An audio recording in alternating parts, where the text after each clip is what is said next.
Hey, what's going on, everybody?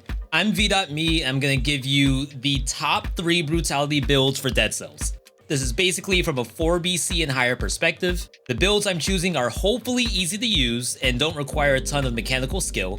And finally, nothing in these builds should require a colorless weapon or a starred, a fix, or a legendary to actually use. Now, with all that out of the way, let's go ahead and get started with the very first top 3 build, and that is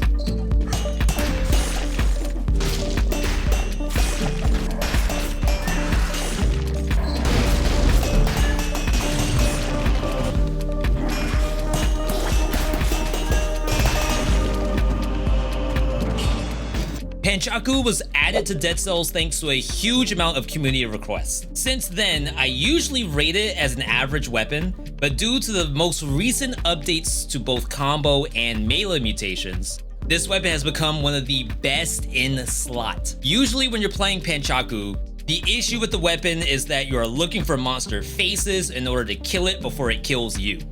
The new melee mutation, however, applies 1 stack of slow on every single hit. Now, I have to admit, the first stack is weaker than the old slow, but once you land the second hit and so on, melee allows you to continue hitting the monster without usually even needing the dodge roll. At 5 stacks, the monster becomes frozen. If you get a Paku that launches a grenade, you also get a bonus stack of slow just from the grenade itself. If you think about Paku's combo, it becomes very easy to freeze any monster you're fighting by simply holding the attack button. That is, of course, if it doesn't simply die outright. You see, right now, we're not focused on attacking faces anymore because we're also using the brand new combo mutation. This mutation applies a stacking damage bonus for hitting enemies without you getting hit and a little bit of a timer built in. The combo stacks go away over time, but don't worry about trying to speed run through the map, unless you really want to. However, if damage is still a concern, you can take open wounds, which will also apply a bleed stack to the enemy. Basically, Paku is just one of the best weapons to apply multiple stacks of anything, really. So with open wounds, you get bleed explosions on anything that can survive that many hits. Now, since Paku is a great all-rounder weapon, I don't usually use any other weapon alongside it. This is now my primary attack. Typically, I'll take a shield in the second slot. If you want to experiment a little bit, you could try Molotov, which is the firebrands, to give yourself some burning oil synergy. But as I said, I don't usually run an offhand weapon at all. For skills, I used to run items that love cooldown reduction, but I've been leaning towards turrets with Paku lately. The idea is that these turrets are dealing damage passively while the boss is getting whacked by the pans. Typically, Cleaver is my go-to turret because it won't be destroyed by bosses, but you could also run Flamethrower in case you need fire synergy. I do like to keep at least 1 panic button skill though.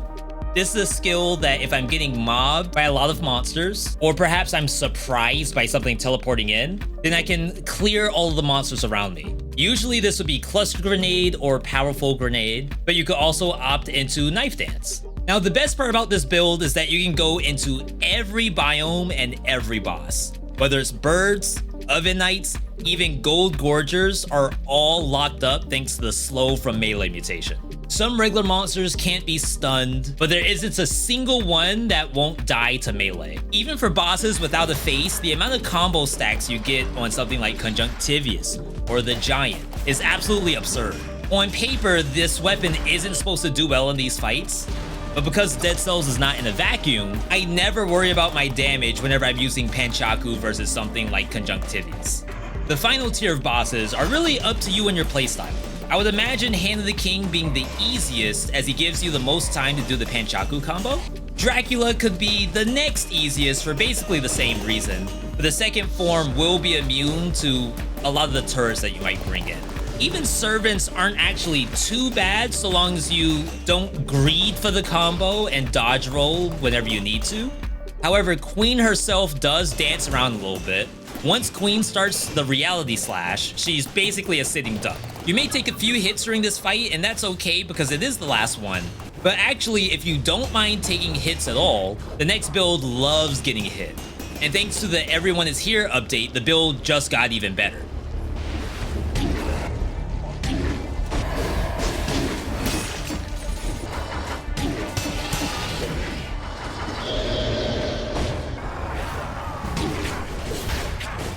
Face Flask Vengeance is a common combo that you can use with basically any build. You may look at Face Flask and get a little confused when we see deal damage to yourself. This doesn't have a ton of use in the game right now, aside from some very specific mutations and weapons. Typically, there are two items that we want to see whenever we run into a Face Flask, and that is either Spite Sword or Dagger of Prophet. If you ever find a Face Flask and either of those two weapons, then you are set up to run from the first boss all the way up until potentially the end of the game. Ideally, the goal would be to find a Spite Sword. If this doesn't happen, then your next best choice is Dagger of Prophet. So let's assume that you have found the Spite Sword. As I already said, the Face Flask does damage to you, and when that happens, the sword begins doing critical hits. This critical damage is enough to kill most monsters in every biome, especially once you get your first mutation, which is Vengeance. Vengeance, as you know, increases your damage whenever you take a hit, so Face Flask is a tool to do that. You don't even need a high-level Face Flask, even though it does give you bonus damage reduction, so this build is actually great because it can start as early as Prison Quarters. In the event that you found the Face Flask, but you did not find the Spite Sword, the Dagger of Prophet can hold you over until the Spite shows up. Dagger of Prophet requires gold to crit, and that usually happens whenever you kill an enemy. However, there's an issue where you have to kill the enemy first, and how do you get the money to kill the monster that's then going to drop the money? Because every time you use Face Flask, you take damage, and of course, damage gives you gold. Now you have the ability to pop the monster that's in front of you, get the gold from it, and then snowball through the biome until you have to hit the Face Flask button again. Unfortunately, there's a bit of a problem with the crit downtime on bosses. Dagger Prophet will not give you 100% uptime on bosses. Typically, we would take Instinct of the Master of Arms, which I'm going to call Instincto for the rest of the video, to reduce your cooldowns on every attack. But unfortunately, Dagger Prophet can't attack often enough before the crits wear off. It'll be close, and it's not unplayable, and that's why Spite Sword is the end goal for this build. For mutations, we're locked into Vengeance no matter what. This gives us a ton of damage and basically no drawback. We're also locked into Instincto for that cooldown reduction. If you're playing Dagger of Prophet, you're now locked into Midas Blood until the Spite Sword shows up. Luckily, Spite Sword doesn't really need melee mutations since the damage is going to be so high anyway. Since we're rocking cooldown reduction with a Face Flask, you can run Scheme to get bonus damage each time you press the Face Flask button, or if you have bleeding synergy, you should use Open Wounds. Of course, a build this strong and this defensive can do every boss in the game. There isn't a single boss that is impossible, and adding Vengeance allows you to fight bosses that you would typically struggle with. We often talk about the bonus damage from Vengeance, but Vengeance also gives you 30% damage reduction, along with damage reduction built into the Face Flask. The Spite Sword itself has a little bit of extra gameplay too because of this kick.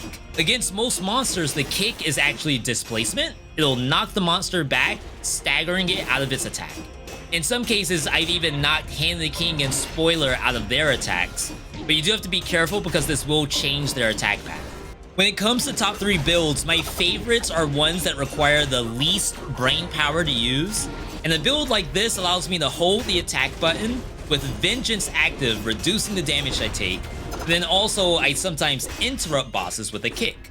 I would definitely recommend trying this build if you aren't working on boss no hits, and it's also great for learning boss attack patterns.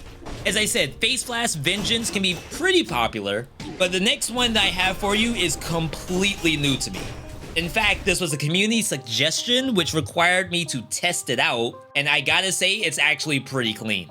So the final build I have for you is...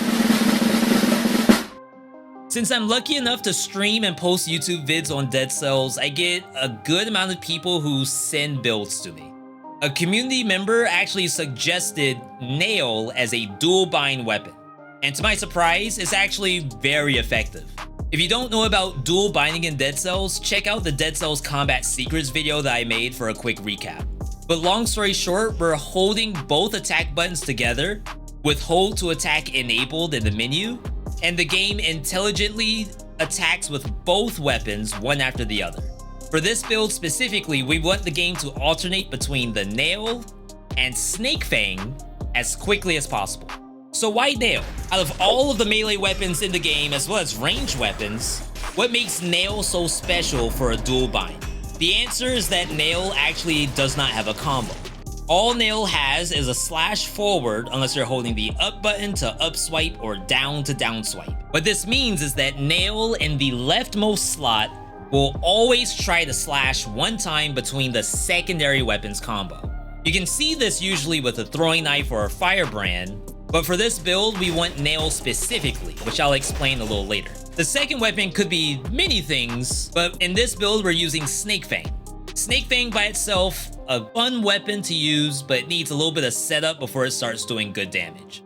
Part of that setup is the new Diverse deck. Diverse deck is from the crossover update. It's a skill that has multiple cards, and the second card, Catalyst, gives you poison on every attack.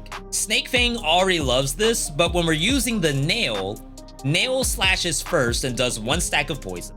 Then Snake Fang slashes and does 2 stacks of poison.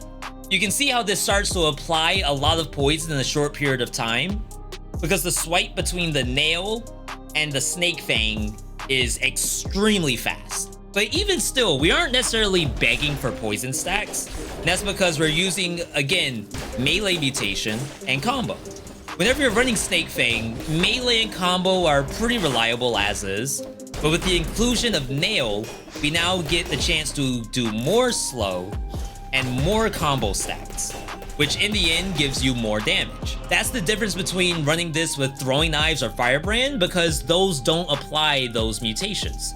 Only Nail, which is a melee weapon, has this advantage. Finally, you can really buff your damage by rolling the Nail or the Snake Fang for bonus to bleeding target. Snake Fang cannot get bonus to poison, but Nail can. So you can actually end up with a Nail that does bonus to bleeding and poison, and a Snake Fang that does bonus to bleeding. And you know what that means? We are running open wounds. So now, we are locked into a lot of stuff here. Basically, everything but one gear slot is taken. But trust me, when you run this build, you will feel what I'm talking about. Now bosses, Concierge, Momatic, Conjunctivius, Death, all die to this. Death and Concierge are probably the best targets because they don't have a phase that will drop the poison stats. A cool part about this setup is that you're applying so much poison over time that it will persist after Concierge's roar or after Death screams at you. Catalyst, of course, has a detonate button, which allows you to pop the stacks, doing more damage to the boss. In my opinion, don't bother yourself too much with pressing the detonate button unless you're confident that it'll kill the boss. It's certainly funny to see the boss pop, but I would hate to see it blocked by some kind of invulnerability. Or worst case scenario, you used it too early and now you take forever to get back to the poison. Timekeeper, Scarecrow, and Giant are all killable with this as well. Melee can slow and freeze everyone but the Giant, but the real star of the show is combo and your ability to keep swinging. So long as you can keep that combo running, the damage, as you can see here, stacks higher and higher.